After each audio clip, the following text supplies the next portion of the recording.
Hoje chegamos a Levítico, capítulo de número 27. Eu confesso aos irmãos que eu achei que eu não daria conta de chegar até aqui. Tem sido complexo, pesado espiritualmente, mas o Senhor tem nos dado graça todos os dias para enfrentar esse desafio que o Senhor colocou no meu coração e vai nos sustentar até o final, porque aquele que começou a boa obra é fiel para terminar. Então vamos para Levítico capítulo 27 e aqui finalizamos esse livro tão abençoado e nós aprendemos quando o povo aprende a conviver com um Deus santo, quando o povo pecador aprende a viver com a santidade de Deus. Aqui no capítulo 27 nós vamos aprender quando a entrega deixa ser obrigatória ou por obrigação. Depois de tudo que Deus ensinou ao longo de Levítico, o livro termina de um jeito um pouco curioso. Não termina com fogo do céu, nem com juízo e nem com um grande evento. Ele termina falando de votos, consagrações e coisas que deveriam ou eram dedicadas ao Senhor. As pessoas poderiam consagrar ao Senhor a si mesmo, seus bens, seus animais, suas terras. E caso fosse necessário, poderiam resgatar de volta aquilo que haviam consagrado, pagando um valor justo estabelecido por Deus. À primeira vista parece apenas organização, mas existe algo muito profundo aqui. Durante todo o livro de Levítico, Deus mostrou o que ele exigia do povo, mas agora, no último capítulo, ele trata aquilo que o povo decide entregar de forma voluntária. Isso muda a nossa concepção de Levítico porque ele começa com sacrifícios obrigatórios, mas termina com ofertas voluntárias. E aqui surge um detalhe importante. Por que alguém teria que pagar para resgatar alguma coisa que ele entregou de forma voluntária para Deus? Porque na prática, aquilo que era consagrado ao Senhor passava a pertencer a Deus. O resgate não era apenas uma compra de volta. Era uma forma de mostrar que aquilo que foi entregue a Deus não poderia ser tratado de qualquer jeito, de qualquer maneira, ou ser tomado de volta sem nenhum tipo de consideração. O povo pagava um valor que representava peso, responsabilidade e reverência. Era como se Deus estivesse ensinando que aquilo que nós entregamos é algo sério. Nós não podemos fazer votos levianos e não tratar aquilo que é santo como algo comum. Ou seja, o sistema não era financeiro, era espiritual. Ele protegia o coração do povo contra decisões impulsivas. Ele lembrava que tudo que é dedicado a Deus carrega valor diante dele. Deus estava dizendo aqui, agora que vocês já sabem quem eu sou, agora que vocês já entenderam a minha santidade, o que vocês escolhem me entregar? E se entregar, para ter de volta, vai ter um preço. Porque no final a vida com Deus não se sustenta apenas por obrigações. Ela se revela naquilo que nós entregamos de forma sincera, consciente e de forma voluntária. Levítico, ele não é um livro de regras desconectadas. Você já aprendeu isso. Ele é um manual de relacionamento. Deus ensinou como o pecador se aproxima, como o sacerdote serve, como o povo vive, como lidar com o pecado, como organizar a vida, o tempo, a sociedade, tudo isso com um único objetivo. Deus queria habitar no meio do povo. Nesse momento da narrativa bíblica, o povo de Israel ainda está no início da jornada no deserto. Eles saíram do Egito aproximadamente há 1 ano. Já receberam a lei, já construíram o tabernáculo, já viram a glória de Deus descer.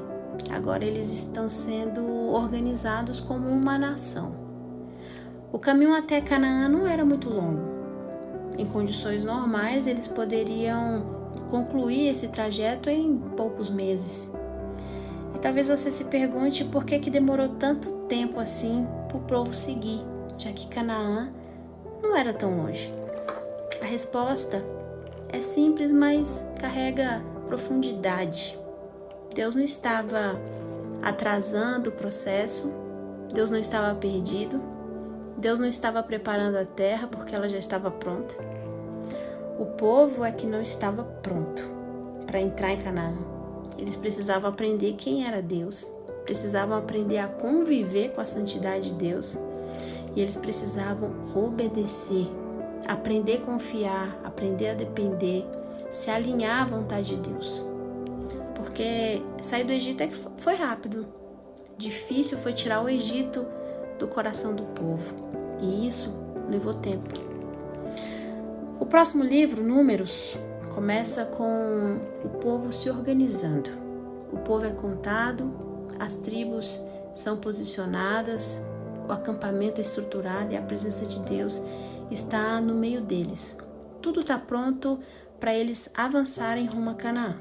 A promessa continua de pé, o destino continua o mesmo.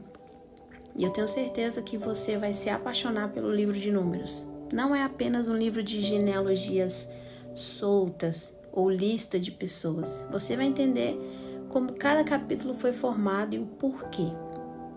Mas nós também vamos aprender que toda essa estrutura e organização muda o rumo no meio do caminho. Algo acontece e não é ali do lado de fora do arraial, mas é dentro do povo. E aquilo que poderia ser uma jornada curta se transforma em uma caminhada longa. Eu sei que você conhece a história e sabe que o povo não chegou em Canaã em poucos meses, mas após muitos anos, 40 anos de deserto. E aqui no livro de Números você vai entender exatamente o que aconteceu. A promessa de Deus nunca mudou, mas o coração do povo foi quem fez eles pararem. No final de contas, o problema não era Deus. Deus continuava presente, a nuvem continuava guiando, a promessa continuava firme, o caminho era o mesmo. O que começou a interferir no percurso foi a resposta do coração do povo. 1 ano de deserto não foi suficiente para moldar o coração do povo. Cada decisão ali importava. Deus já tinha dado a lição. Mas nós vamos ver no decorrer do livro que quando o povo confiava, eles avançavam. Quando eles murmuravam, paravam. Quando decidiam obedecer, eles tinham direção, mas quando resistiam, surgiam ciclos de atraso. Ou seja, o percurso até Canaã não era definido pela distância, mas pela condição espiritual do povo. E muitas vezes essa história, ela fala sobre nós mesmos. Nós, muitas vezes, acabamos repetindo esse mesmo padrão de Israel. No caminho, no processo da nossa caminhada cristã, nós experimentamos milagres com Deus, intervenções divinas, mas com o tempo nós vamos nos acostumando com Deus e vamos nos esquecendo o que Ele fez, quem Ele é, paramos de responder com reverência, paramos de permitir que o nosso coração seja tratado, transformado, continuamos caminhando, mas sem permitir ser moldado. E essa travessia, essa trajetória de Israel no deserto nos ensina um princípio. Deus não tem dificuldade em nos tirar do Egito, mas Ele não nos leva para a terra da promessa sem nos preparar para ela. Por isso, no deserto, uma geração inteira ficou pelo caminho. Não foi a falta de promessa, não foi falta de direção, mas era o povo quem não estava pronto. Porque acessar promessas sem estar pronto para sustentar não é bênção, é um risco. E é um risco que Deus não assume. Deus, na sua infinita misericórdia e fidelidade, Ele não entrega destinos que o coração não tem estrutura para viver. O deserto, ele não é apenas um lugar de passagem. Nós falamos muito isso. Deserto é lugar de passagem, mas não só isso. Ele é um lugar de formação. No deserto, Deus não está apenas nos conduzindo para um caminho ou por um caminho. Ele está formando pessoas. No deserto, Deus transforma o nosso caráter. No deserto, Deus transforma o nosso coração, a nossa mente. E por isso, fica aqui a nossa reflexão. E não é para onde Deus quer nos levar, mas quem eu me permito ser. Quem eu me permito ser transformado por Deus, ao ponto de estar pronto para onde Ele quer me levar. Porque no fim, não é a promessa que define o destino, é o coração que decide se está pronto para chegar até a terra prometida. Deus te abençoe e até o livro de Números.